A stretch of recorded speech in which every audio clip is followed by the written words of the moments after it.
السلام علیکم کلاس، یہ ہمارا اردو بی کا پہلا لیکچر ہے اور یہ آپ کی ڈائری ہے پورے ہفتے کی، جس کا کام آپ نے اپنی نیٹ کاپیز پر کرنا ہے۔ ہر کام کے آگے صفحہ نمبر لکھ دیا گیا ہے تاکہ آپ کے لیے کام کرنے میں آسانی رہے۔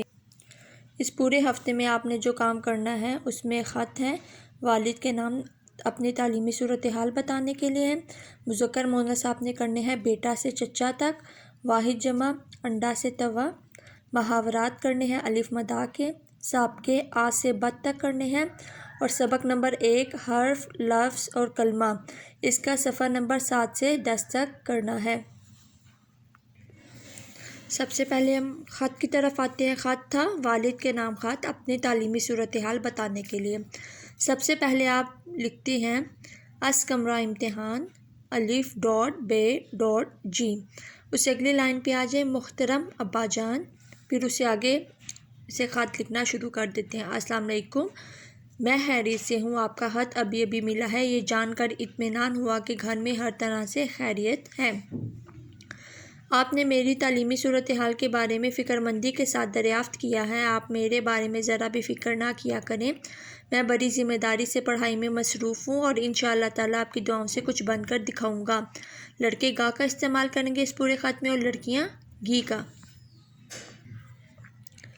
میں صبح سویرے اٹھ کر نماز سے فارغ ہو کر ناشتہ تیار ہونے تک پڑھتا ہوں، پھر اسکول چلا جاتا ہوں، ہر سبق پورے دھیان سے سنتا اور سمجھتا ہوں، چھٹی ہوتے ہی گھر آ جاتا ہوں، کھانا کھا کر تھوڑا سا آرام کرتا ہوں، پھر پڑھنے لگ جاتا ہوں، تب سے رات 11 بجے تک پڑھائی کرتا ہوں، درمیان میں صرف نماز کے لیے اور آدھ گھنٹہ کھیل کے لیے اٹھتا ہوں۔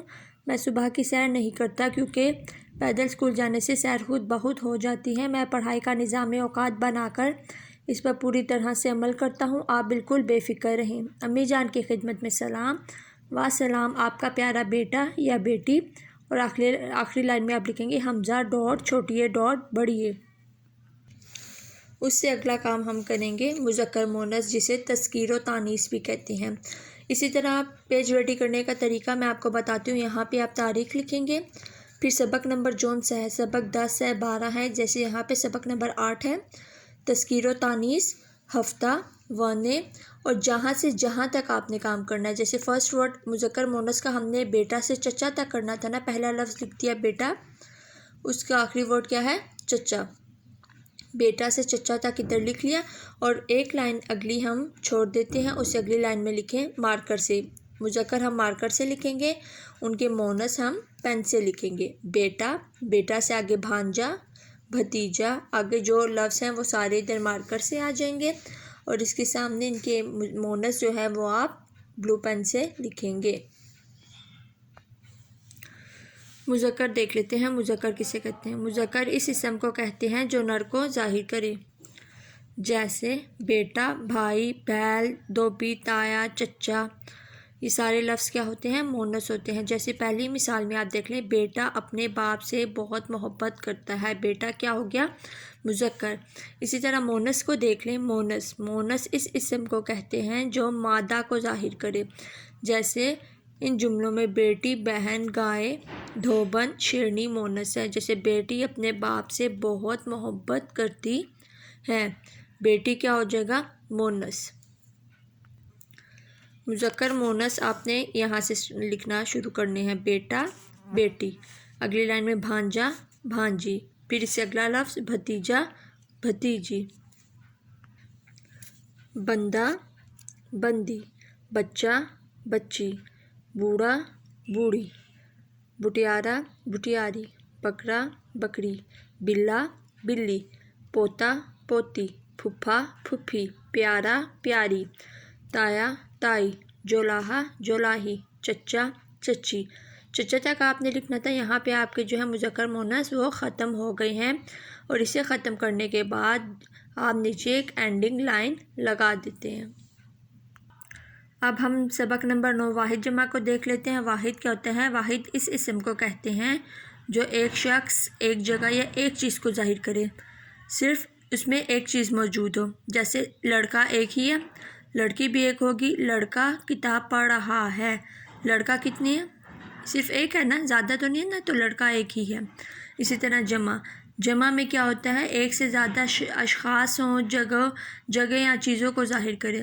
جس طرح لڑکے کتابیں پڑھ رہے ہیں. اب لڑکے کتنے ہیں؟ زیادہ ہیں نا، تو کیا ہو جائے گا؟ ایک سے زیادہ لڑکے ہیں تو وہ جمع ہو جائیں گے. ایک یا ایک سے زیادہ جو چیزیں ہیں، شخص ہو، جگہ ہو یا کوئی بھی چیز ہو، ایک سے زیادہ ہو تو وہ جمع کے معنی میں آ جاتا ہے. جس طرح ہم نے مذکر مؤنث کیے تھے، اسی طرح ہم واحد جمع کریں گے. اسی طرح پیج کو ریڈی کرنا ہے. آپ نے اوپر سے تاریخ لکھنی ہے، ہفتہ. سبق نمبر 9 واحد جمع. نیچے انڈا سے اس کا آخری ورڈ ہم کہاں تک لکھیں گے؟ توا. تو انڈا سے لکھنا شروع کریں گے. ایک لائن اگلی آپ نے چھوڑ دینی ہے، اس کے بعد لکھنا ہے انڈا. انڈا، انڈے، اڈا، اڈے، بکرا، بکرے. یہ سارے یوں لکھنے ہیں آپ نے. پھر اگلے پیج کا ایسے ہی بچہ، بچے، بیٹا، بیٹے، بھانجا، بھانجے، بھتیجا، بھتیجے.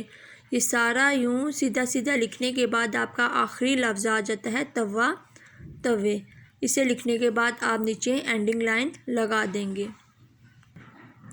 اگلا سبق ہے ہمارا سبق نمبر 18 محاورات اور ان کا جملوں میں استعمال. محاورہ کیا ہوتا ہے؟ دو یا دو سے زیادہ الفاظ کا مجموعہ اپنے حقیقی یا لفظی معنوں کے بجائے مجازی معنوں میں استعمال ہو. کہ اس کے اپنے لفظی معنی نہ ہوں بلکہ یہ مجازی معنوں میں استعمال ہو. مجازی معنی دیکھ لیتے ہیں کیا ہوتا ہے.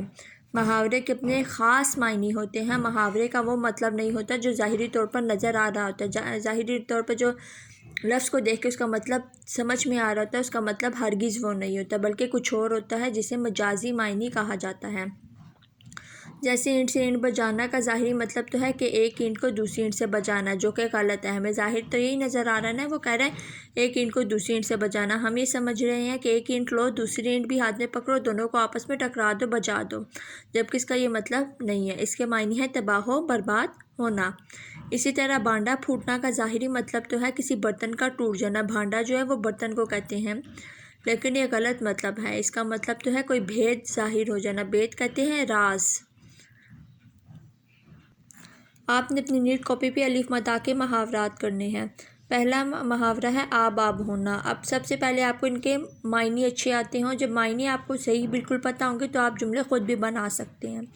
جیسے آب آب ہونا، شرمندہ ہونا. جب اس کی بری حرکتیں ظاہر ہو گئی تو وہ شرم کے مارے آب آب ہو گیا. آپ دیدہ ہونا، آنکھوں میں آنسو آ جانا. غریب بڑھیا کی دکھ بھری داستان سن کر میں آپ دیدہ ہو گیا.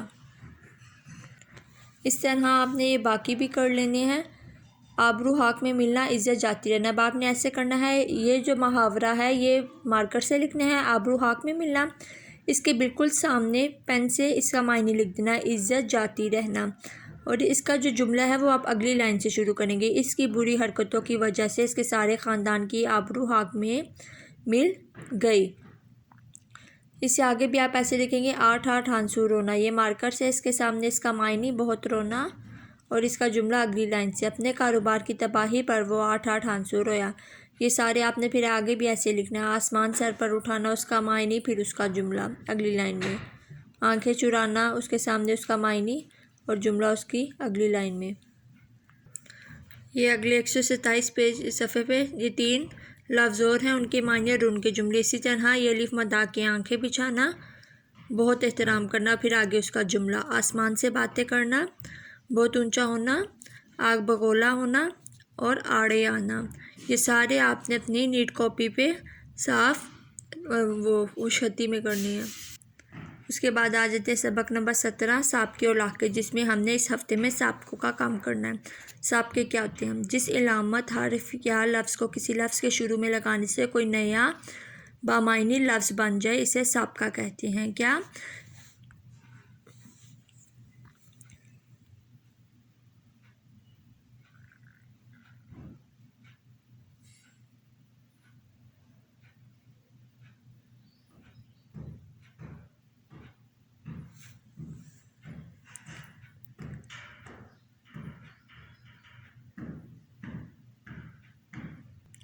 کہ کوئی بھی حرف یا لفظ کسی بھی دوسرے لفظ کے شروع میں لگانے سے ہمیں ایک نیا اور بامعنی لفظ مل جائے تو اسے سابقہ کہتے ہیں. اور سابقہ جو ہے وہ ہمیشہ سابقہ جو ہے وہ شروع میں لگتا ہے. لفظ کوئی بھی سابقے میں جو لفظ ہے وہ بالکل شروع میں لگایا جائے گا. جیسے آ سے امر، اٹل، امیٹ. ان ہے، ان شروع میں لگایا جائے گا، ان پڑھ، ان گنت، ان تھک، ان مٹ۔ با، با اثر، با اصول، با خبر، با قاعدہ، با نصیب، با ادب۔ بے کے کیا ہوں گے سابقے؟ بے اثر، بے اصول، بے خبر، بے قاعدہ، بے نصیب، بے ادب۔ اور بد کے کیا ہوں گے؟ بدتمیز، بد نصیب، بد مزاج، بدمعاش۔ یہ 5 ہم نے سابقے لکھنے ہیں اور ان سے اگلے لفظ بنانے ہیں، سابقوں سے بننے والے الفاظ لکھنے ہیں۔ سبق نمبر 1 کا ہم نے کرنا تھا حرف، لفظ اور کلمہ۔ ہفتہ 1 نے لکھنا ہے۔ سوال جو پہلا سوال ہے، حرف کسے کہتے ہیں؟ 3 مثالیں لکھیں۔ انسان کے منہ سے نکلنے والی ہر آواز کو جس علامت یا اشارے سے ظاہر کرتے ہیں اسے حرف کہتے ہیں، جیسے الف، بے، پے۔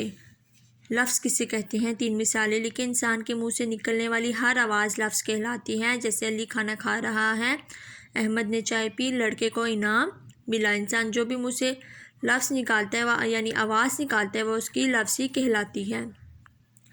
شمسی حروف اور قمری حروف کن حروف کو کہتے ہیں؟ ایک مثال لکھیں۔ شمسی حروف، جن حروف کے ساتھ ال لگایا جائے تو لام نہ پڑھی جائے۔ الف کی تو آواز آئے لیکن لام کی آواز نہ آئے، اور وہ حروف شد کے ساتھ یعنی دوہری آواز کے ساتھ پڑھے جائیں، شمسی حروف کہلاتے ہیں۔ جیسے رحمان کے ساتھ ال لگائیں تو الرحمن بنتا ہے، لام کی آواز نہیں آتی لیکن رے کے اوپر شد ڈلتی ہے تو رے کی ڈبل آواز، دوہری آواز نکلتی ہے، جیسے الرحمن۔ قمری حروف کیا ہوتے ہیں؟ جن حروف کے ساتھ ال لگایا جائے تو لام بھی پڑھا جائے، قمری حروف کہلاتے ہیں۔ جیسے قمر کے ساتھ ال لگائیں تو القمر بنتا ہے، یعنی اس میں لام کی آواز بھی پڑھی جاتی ہے۔ کلمے کی کتنی قسمیں ہیں؟ ہر قسم کی ایک مثال لکھیں۔ کلمے کی 3 قسمیں ہیں، اسم، فعل، حرف۔ اسم کیا ہوتا ہے؟ کسی بھی شخص، چیز یا جگہ کے نام کو کہتے ہیں اسم۔ اس میں کیا ہے؟ احمد نے چائے پی، احمد نے چائے پی میں احمد اور چائے کیا ہو گیا؟ اسم۔ فعل ہوتا ہے کسی بھی کام کا کرنا یا ہونا۔ احمد نے چائے پی، احمد نے کیا پی تھی؟ چائے، تو اس میں پی کیا ہو جائے گا؟ فعل۔ حرف کیا ہوتا ہے؟ حرف نہ تو کسی شخص، جگہ یا چیز کا نام ہوتا ہے، نہ ہی اس سے کسی کام کا کرنا یا ہونا ظاہر ہوتا ہے، بلکہ حرف کے الگ کوئی معنی نہیں ہوتے، اس کے معنی جو بنتے ہیں وہ دوسرے الفاظ کے ساتھ مل کر بنتے ہیں، الگ سے کوئی معنی نہیں دیتا، یہ بے معنی ہوتا ہے۔ جیسے احمد نے چائے پی میں نے حرف ہے، نے جو ہوگا وہ حرف کہلائے گا۔ اب تک میں نے آپ کو جتنا کام بتایا وہ سب آپ نے نیٹ کاپی پر کرنا ہے، لیکن یہ جو صفحہ نمبر 8، 9 اور 10 ہے یہ آپ نے کتاب کے اوپر حل کرنے ہیں۔ محمل کیا ہوتا ہے؟ محمل بھی بے معنی لفظ کو کہتے ہیں جن کے کوئی معنی نہیں ہوتے، لیکن محمل کبھی بھی کلمے کے بغیر نہیں آ سکتے، کلمے کے ساتھ ہی محمل کا استعمال کیا جاتا ہے۔ جیسے آئیں ہمارے ساتھ چائے وائے پیے، چائے ہو گیا کلمہ، وائے ہو گیا محمل۔ اسی طرح آؤ بیٹھ کر بات چیت کریں، بات ہو گیا کلمہ، چیت ہو گیا محمل۔ مجھے غلط سلط باتیں پسند نہیں، غلط ہو گیا کلمہ، سلط ہو گیا محمل۔ آپ نے صرف ادھر محمل کے گرد دائرہ لگانا ہے۔ اسی طرح اگلی لائن میں وانی محمل ہے، کچیلا، پاتا، دھام، دنکا، سلف جو ہے یہ کیا ہو جائیں گے؟ محمل ہیں۔ اسی طرح اگلی لائن میں ہے درست بات کے سامنے ٹک اور غلط بات کے سامنے کراس کا نشان لگائیں۔ زبان حروف تہجی سے بنتی ہے، بالکل، ٹک۔ انسان کے منہ سے نکلنے والی ہر آواز حرف ہے، کراس۔ ہر لفظ کے کچھ نہ کچھ معنی ہوتے ہیں، کراس، بلکہ کچھ لفظ کے معنی نہیں بھی ہوتے۔ کلمے کی 3 قسمیں ہوتی ہیں، ٹک۔ لفظ کی 3 قسمیں ہوتی ہیں، کراس۔ تے شمسی حرف ہے، صحیح، درست۔ سین قمری حرف ہے، غلط۔ اردو کے سب حرف عربی میں بھی ہیں، غلط۔ نے، میں، سے حرف ہیں، درست۔ ان میں سے جس سوال کا جواب، جس کا بھی ہر سوال کے 4 جواب دیے گئے ہیں، درست جواب کے سامنے صحیح کا نشان لگائیں۔ جس لفظ کے کچھ معنی ہو اسے کیا کہتے ہیں؟ کلمہ۔ ابھی میں نے آپ کو پہلے بتایا تھا جن لفظ کے کچھ معنی ہوتے ہیں انہیں کلمہ کہتے ہیں، کلمے کے آگے آپ ٹک کا نشان لگا دیں گے۔ جس لفظ کے کچھ معنی نہ ہوں، بے معنی ہوں، انہیں کیا کہتے ہیں؟ محمل، ٹک۔ حروف کی کتنی قسمیں ہیں؟ 2، اس کے سامنے ٹک کا نشان لگائیں گے۔ الفاظ کی کتنی قسمیں ہوتی ہیں؟ 2، اس کے سامنے صحیح کا نشان۔ کلمے کی کتنی قسمیں ہوتی ہیں؟ 3، اس کے سامنے آپ نے درست کا نشان لگا دیا۔ اب یہ ہمارا صفحہ نمبر 10، نے کیا ہے؟ ابھی میں نے آپ کو بتایا نے کیا ہے حرف، حرف کے سامنے درست کا نشان لگائیں. لڑکے کیا ہے اسم، درست کا نشان آ گیا اس کے سامنے. پڑھی کیا ہے فعل، کسی کام کا کرنا یا ہونا ظاہر کیا جا رہا ہے نا، فعل کے سامنے آپ درست کا نشان لگا دیں گے. غلط سلط میں سلط کیا ہے، غلط تو کلمہ ہے، سلط کیا ہو گیا محمل، محمل کے سامنے درست کا نشان آ گیا. کلاس آپ نے اپنا یہ سارا کام نیٹ کاپیز پر خوبصورتی کے ساتھ کرنا ہے اور منگل کے دن آ کر اسے جمع کروانا ہے لازمی، اور یہ کام آپ نے بہت خوبصورتی کے ساتھ اپنی نیٹ کاپی کے اوپر کرنا ہے. اللہ حافظ.